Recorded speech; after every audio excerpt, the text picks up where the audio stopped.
You know, when you think about sipping today and how men sip so much today, it's everywhere. You can't get away from it. It's everywhere you go. There's almost nowhere you can go where men, or just real men these days, and not simping out for women. It seems like every man you meet is a simp or a manjana. It's nowhere you can go, including most of the temples and churches that you go today. Most of them are simps as well. Even though the Bible tells that a man is supposed to conduct himself in a certain way, they won't do so because they don't want to have the disfavor of the women in their congregation. So they sipping out as well, just like everybody else. You know, I've read a lot of verses in the Bible that tell you how a man is supposed to conduct himself around a woman and how a man is supposed to be over a woman and rulership over a woman. But a lot of these so-called preachers and pastors and men out here will read these same verses I'm about to read you and try to misconstrue them or warp and distort them into saying something that it's not. But I want to read something real quick and see what it's saying, and let's see what they say about these verses that they say, which they don't say. I'm in 1 Corinthians chapter 14, verse 34 and 35. Let's read this real quick and see what it says. It says, let your women keep silence in the churches, for it is not permitted unto them to speak, but they are commanded to be under obedience, as also says the law. All right, that's plain and simple that it says they're supposed to be under obedience. All right, there's no cut cards about that. 35. And if they will learn anything, let them ask their husbands at home, for it is a shame for women to speak in the church.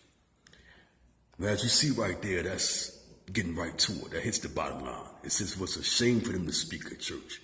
But yeah, we know this is not how things are in the churches today, or the Hebrew Israelite temples, most of them. That's all they do is talk. And as a matter of fact, some of them are even pastors. But you see how they do today. They don't go by this at all. And not only that, I've seen men read these very verses and then say that, well, it's not saying that they're not supposed to speak. It's saying that they try to put it in a soft way, saying that, well, you could say, well, sweetheart, you know, you're not supposed to really be talking or whatever, or not say, can you kind of be quiet, please? Or no, they don't say none of that shit. It's clear and simple to say they're not supposed to be speaking in the church. Matter of fact, they're supposed to be home. It says right here, if they will learn anything, let them ask their husbands at home, for it is a shame for women to speak in the church.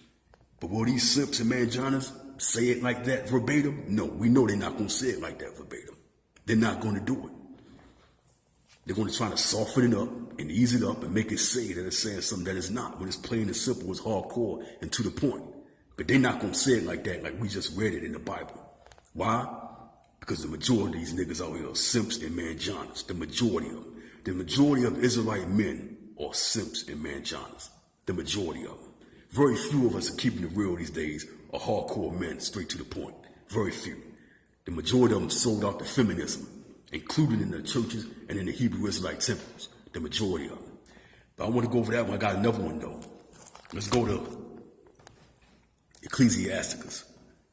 This Ecclesiastes, I'm going to read 26 and 27 and see what this one. This is another one that they try to change up or mess up, or they try to soften the blow of it because it's too hardcore for them, right?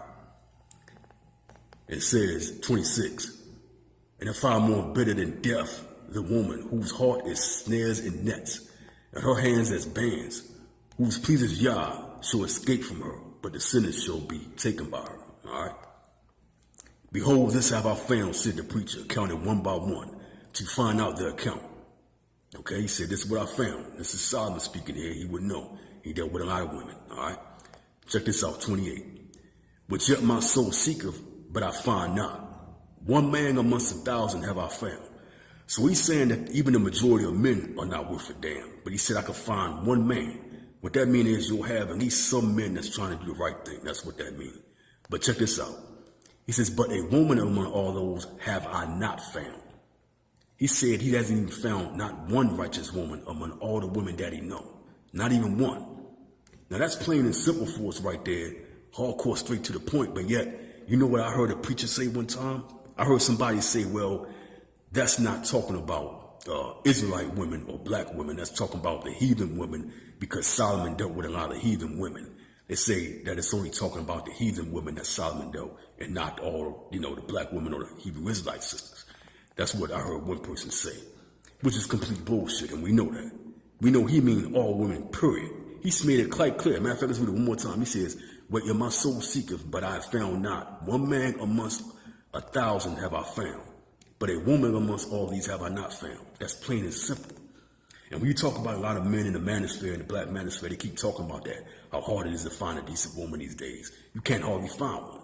That's why it's telling us in the Bible that he said, not even one have I found. He said, I found one man out of 1,000. I could find one. But the women, I couldn't find none. And that's what y'all experiencing out here when y'all dealing with these females out here. That's in the Bible. But yet we got men that are so-called preachers and pastors that are trying to soften the blow. They'll say, well, it don't really mean that. It's not really talking about the sisters or talking about black women. It's talking about the heathen women. Man, they full of shit, man. They full of it.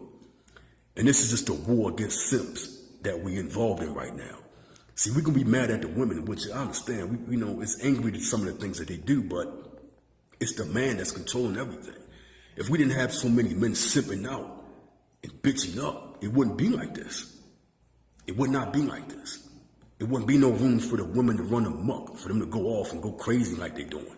But yet we got men calling themselves pastors that are sipping out manjonism like this, saying, reading these verses and saying these verses are not saying what we just read that they're saying.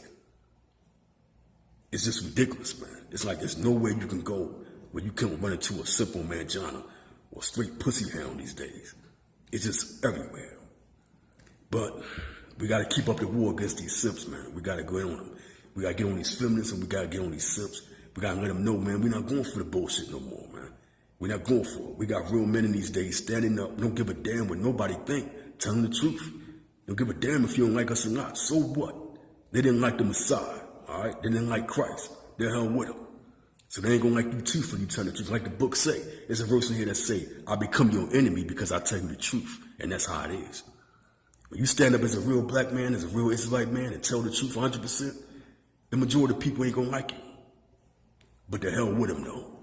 You gotta tell the truth no matter what. We gotta keep in a fight against these war against the simps. Because this is getting ridiculous, man. It's everywhere. You gotta fight it every time you go outside. You gotta fight a simple man, Johnny. Or you gotta encounter some punk talking trash. You know what I mean? Putting women on a pedestal and all this foolishness. This is what you gotta deal with today. But I want to tell y'all brothers there, man, you keep up the fight, man. Y'all keep up the war against these simps. Don't give up, no matter what the cost. The hell with them. Stand tall in the end, all right? May the Most High bless all of y'all, man. I'll see y'all next time.